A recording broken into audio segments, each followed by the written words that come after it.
আচ্ছা okay, so list with the phrases to describe church মানে হচ্ছে হলো when you are going to start or giving the introduction of the church.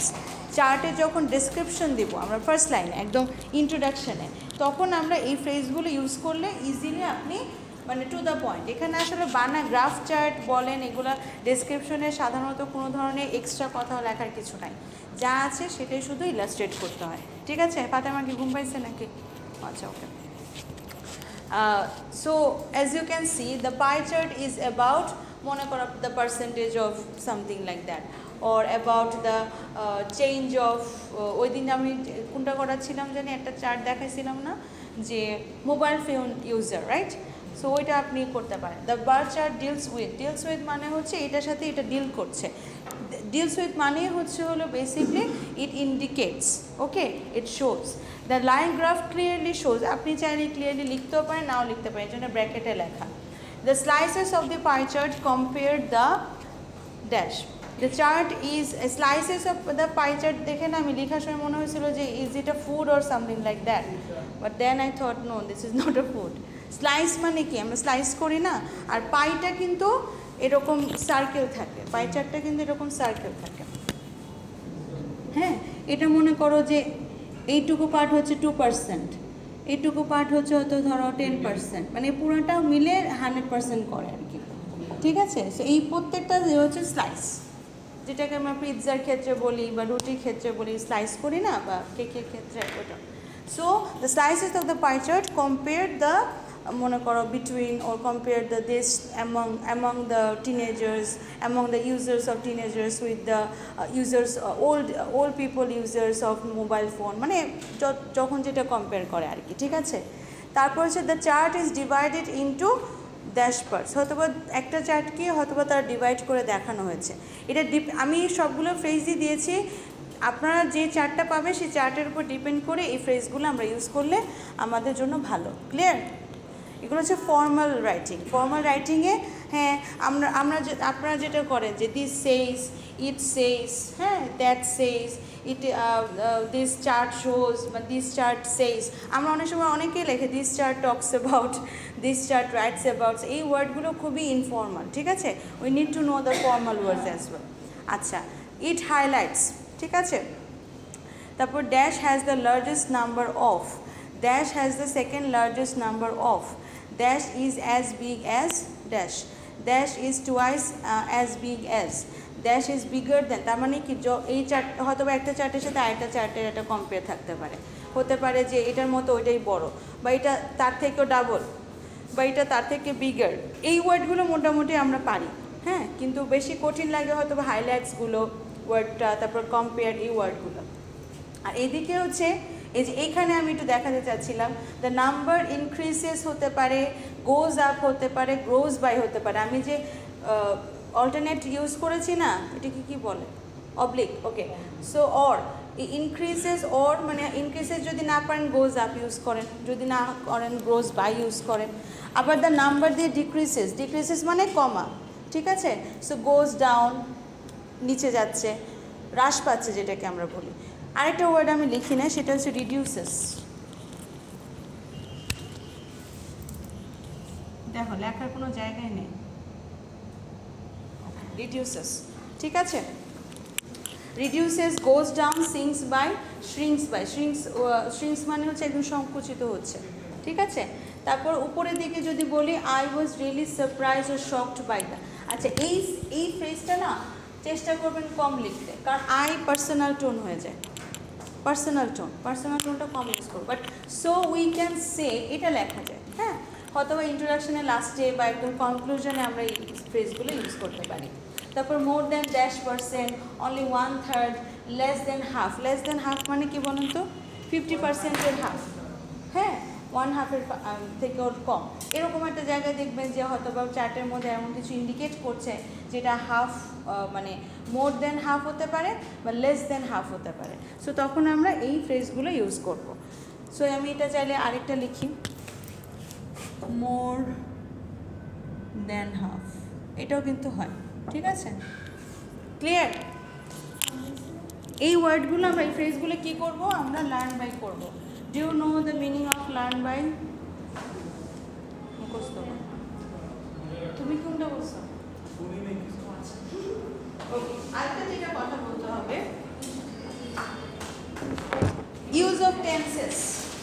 সাহস এসে বলছো, সমস্যা নাই, আমি অফ করতেছি। সব কিছু না, হ্যাঁ সব। কেউ যদি না শুনে, সিম্পল পাস্ট, এই দুটো টেন্স সবচেয়ে বেশি ইউজ করা হয় when you are writing or describing the graph.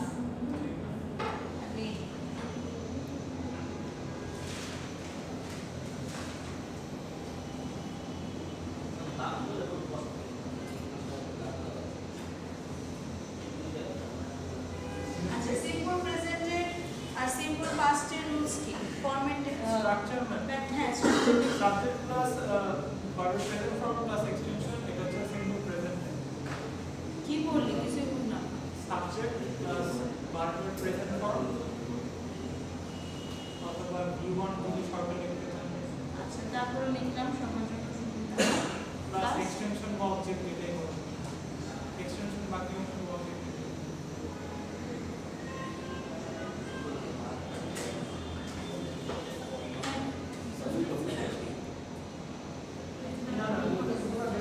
আরো আছে?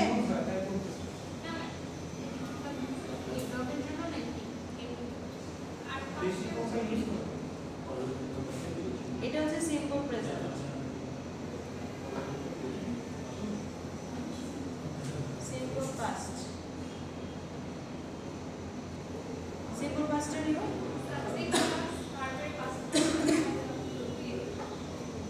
কে কথা বলে? অনেক দুষ্ট। আমার থেকেও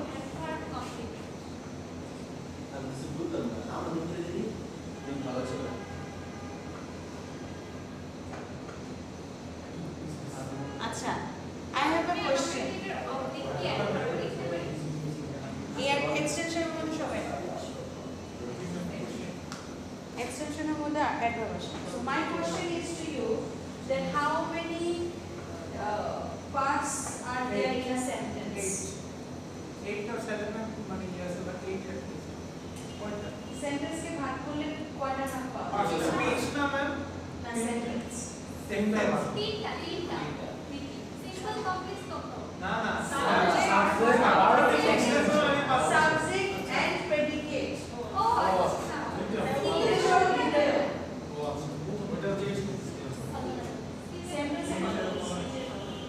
আমরা যখন বাক্যকে ভাগ করি তখন প্রথমে দুই ভাগে ভাগ করি।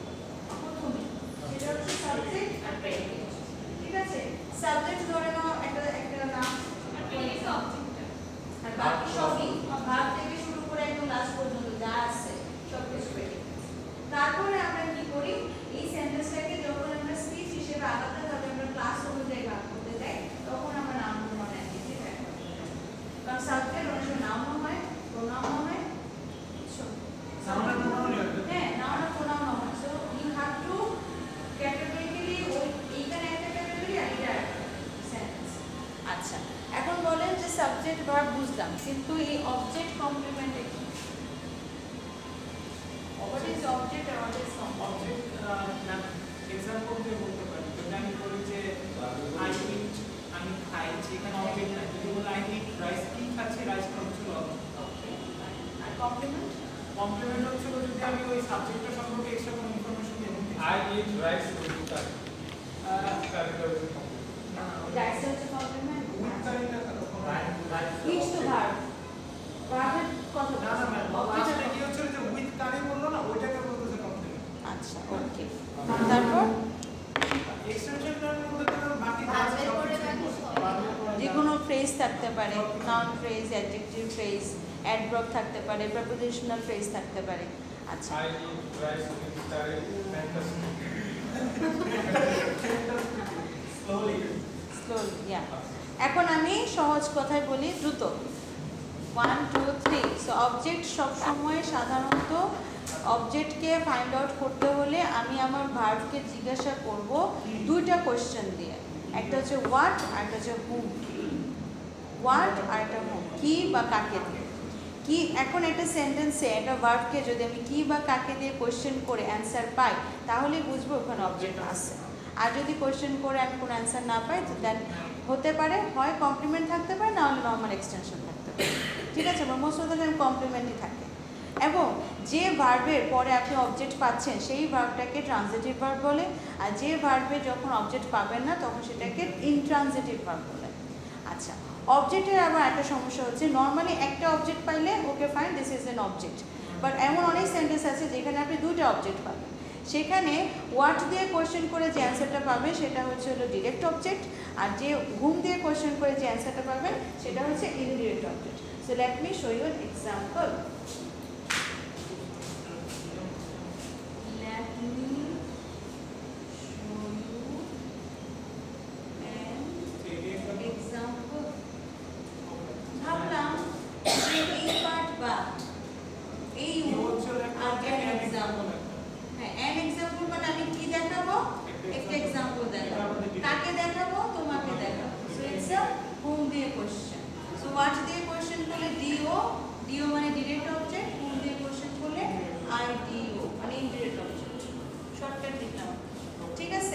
কিন্তু কথা হচ্ছে কি এখন এমন যদি হয় যে শুধুমাত্র আই বাই আ পেন, ওকে, এখানে আমার একটাই অবজেক্ট, তখন আর আমার এমন কি দিয়ে আমি সার্চ করে পাইলাম, হোয়াট দিয়ে সার্চ করে পাইলাম, ওকে ফাইন। আবার আই লাইক ইট, না এটা আই লাইক হিম, ঠিক আছে? এই হিম ওয়ার্ডটা আমি হুম দিয়ে কোশ্চেন করে পাই, রাইট? সো যদি দেখেন একটা সেন্টেন্সে একটাই অবজেক্ট আছে তখন আর ডিরেক্ট ইনডিরেক্ট বলা দরকার, নরমালি বলবেন যে देयर इज एन অবজেক্ট। হ্যাঁ, যদি এটা হোয়াট দিয়ে হোক আর হুম দিয়ে হোক ডাজন্ট ম্যাটার, একটা অবজেক্ট থাকলে তখন আর আমার অবজেক্টকে ক্লাসিফাই করার কোনো দরকার নেই, তখন আমি নরমালি অবজেক্ট বলবো, হ্যাঁ, তখন সেটা ডিরেক্ট। কিন্তু যদি আমরা পাই যে একটা সেন্টেন্সে ডাবল অবজেক্ট আছে, দেন হোয়াট দিয়ে কোশ্চেন করে যেটা পাবো, অ্যান এক্সাম্পল কি দেখাবো, একটা এক্সাম্পল দেখাবো, কি দিয়ে কোশ্চেন করে অ্যান্সার দিচ্ছি, দ্যাট ইজ হোয়াট এবং that is direct object. And কাকে আমি দেখাচ্ছি তখন আমি হুম দিয়ে কোশ্চেন করে পাচ্ছি, আমি সেটা ইনডিরেক্ট অবজেক্ট। খেলে গেল, ওকে। তারপরে হচ্ছে কমপ্লিমেন্ট। কমপ্লিমেন্ট সে যেটা বলতেছে যে সাবজেক্ট সম্পর্কে, যেমন I am a teacher, I am a student, হ্যাঁ, he is the captain of the class, he is the captain of whatever, so he is the champion of whatever, হ্যাঁ। So তার মানে কি আমি দিন শেষে কিন্তু হি যা চ্যাম্পিয়ন হতাম, একে অপরকে কি করছে, কমপ্লিমেন্ট করছে, পরিপূরক করছে। যখন পরিপূরক করে তখন সেটা আর অবজেক্ট থাকে না। আমরা ছোটবেলায় কিছু হলে আমাদেরকে বলতো যে ওই অবজেক্ট, দুটো অবজেক্ট, ঠিক আছে? ওইটা it's never an object. Object আমরা সবসময় হোয়াট এবং হুম এই দুটো জিনিস দিয়ে কোয়েশ্চেন করে আইডেন্টিফাই করবো, পেলে পেলাম, না পেলে নাই।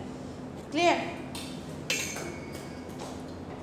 আচ্ছা, কমপ্লিমেন্টের কথা যখন বলছিলাম তখন কমপ্লিমেন্টে শুধু সাবজেক্ট কমপ্লিমেন্ট থাকে না, সাবজেক্ট কমপ্লিমেন্ট আরেকটা কমপ্লিমেন্টও হয়, যেমন উই মেড সাহস সিয়ার অফ দ্য ক্লাস। আমি জাস্ট বানাচ্ছি, সিরিয়াস হয়ে যাচ্ছে, ওকে। কাকে বানালাম, সাহসকে বানালাম, তার মানে এটা একটা অবজেক্ট। হুম দিয়ে কোশ্চেন করে পাইছি না, আচ্ছা, কি বানালাম, সিয়ার বানালাম, সো তার মানে কি সাহস যা সিয়ারও তা, সো একে অপরের কমপ্লিমেন্ট, সো এটাকে আমরা বলি অবজেক্ট কমপ্লিমেন্ট। এই যে সিয়ার, সো হ্যাঁ, সিয়ারটা হচ্ছে অবজেক্ট মানে সাহসের কমপ্লিমেন্ট। এটা কিন্তু আমরা সিয়ার না, কিন্তু হ্যাঁ, আমরা যদি বলতাম উই আর ক্যাপ্টেন্স তাহলে একটা কথা ছিল, হ্যাঁ, তখন এটাও যা সেটাও যা, সো তখন এটা সাবজেক্ট কমপ্লিমেন্ট। এস না তো সি শর্টকাট করতে করতে মাঝে মাঝে নিজেই উল্টাপাল্টা। তাইলে এই জায়গায় কোনো ডিরেক্ট অবজেক্ট নেই, অবজেক্ট আছে কিন্তু ওই যে কমপ্লিমেন্টটা ওটা একটা অবজেক্টের কমপ্লিমেন্ট, এটা অবজেক্ট না, এটাকে অবজেক্ট হিসেবে কথা বলবাই না, কারণ উই আর ক্যাপ্টেন্স আমি যদি এটা ভাবলে হচ্ছে আর, এই আর কে আমি কি বা কাকে দিয়ে কোশ্চেন করলে পাবো না, আমি হু দিয়ে কোশ্চেন, আমরা কারা, আমরা we are who R we, তখন কি আমরা হোয়াট আর উই বলি বা আমরা হু আর উই বলি, নো, আমরা হু আর উই বলি। সো হু দিয়ে কোশ্চেন করে যদি আনসার পান এটা কখনোই আপনার অবজেক্টের ক্যাটাগরিতে পড়ে না, এটা তখন কমপ্লিমেন্টের ক্যাটাগরিতে পড়ে। দেরি we made সাহস clear of the class. এই জায়গায় আমি object আছে। এখানে অবশ্যই সাহস object। এখানে direct object না। এটা হচ্ছে এখানে যখন একটা object থাকবে তখন direct indefinite প্যারা দিতে হবে। তখন একটা object। আর যখনই আমি দেখব যে দুটো object চলে আসছে তখনই আমি আইডেন্টিফাই করব কিভাবে what দিয়ে করলে সেটা direct object, whom দিয়ে করলে সেটা indirect object। আপনারা বি ক্লাস এটা এক্সটেনশন। এটা এক্সটেনশন। অফ দি ক্লাস যেটা অফ দি ক্লাস এটা হচ্ছে প্রিপোজিশনাল ফ্রেজ এটা এক্সটেনশন হতে পারে। ঠিক আছে? কারণ প্রিপোজিশন কেন অফ একটা প্রিপোজিশন। সো অফের সাথে বুঝছো? তানজিম মোবাইল দে। ও লাইক জমা দেব। ক্লিয়ার? কোনো কনফিউশন আছে? দেখো টেন্স থেকে আমি কোথায় চলে গেলাম। ওকে, সো টেন্সের ব্যাপারে আজ ডিসকাস করছিলাম যে আমরা যখন চার্ট গ্রাফ ডেসক্রাইব করব তখন বেসিক্যালি আমাদের এই দুটো টেন্সের বেশি প্রয়োজন পড়ে। ঠিক আছে? আচ্ছা, এখন আমরা শুধু একটা জিনিস নোট করব, নোটিফাই করব, সেটা হচ্ছে singular, plural, first person, second person, third person. First person singular car? I, একটাই, শেষ। সেকেন্ড পারসন সিঙ্গুলার না। ও ফার্স্ট পারসন প্লুরাল আছে, first person plural we, sorry. হ্যাঁ, তারপরে সেকেন্ড পারসন হচ্ছে সিঙ্গুলার হচ্ছে ইউ আর প্লুরাল হচ্ছে ইউ। হ্যাঁ, ইউ না কিন্তু থার্ড পারসন যে সিঙ্গুলার যেটা সেটার সাথে ভার্বের সাথে ইয়েস এস বা ইয়েস যোগ হবে। ইট যে কোনো নাম, এনি নেম, আচ্ছা অনেক কিছু এনি নেম। আমি তো third person singular, any name. Fatema একটা সিঙ্গুলার, তানজিম একটা সিঙ্গুলার। সো তানজিম এর পরে আমি যখন ভার্ব ইউজ করব ভার্বের সাথে এস বা ইয়েস যোগ হবে। আমি যখন আমার নাম দিয়ে কোনো কিছু করব সেখানে ভার্বের সাথে এস বা ইয়েস যোগ হবে। If it is singular S বা ইয়েস যোগ। ঠিক আছে? Present tense. আর যদি পাস্ট ফর্ম হয় তাহলে পাস্ট ফর্ম বলবো ভার্ব। ঠিক আছে? মনে করো আই টিচ, আই টিচটাকে আমি যদি পাস্ট ফর্ম করি আই টট হবে। So this is the only difference. Okay, তারপরে কোনটা জানি বলছিলাম, হ্যাঁ third person plural. Third person plural হচ্ছে দে। ঠিক আছে? সব কিছু আমি তুমি ছাড়া অবসম্ভ যারা সবাই দুনিয়াতে থার্ড পারসন, কিন্তু থার্ড পারসন যখন প্লুরাল হয়ে যায় তখন দে বসে। ক্লিয়ার? এখন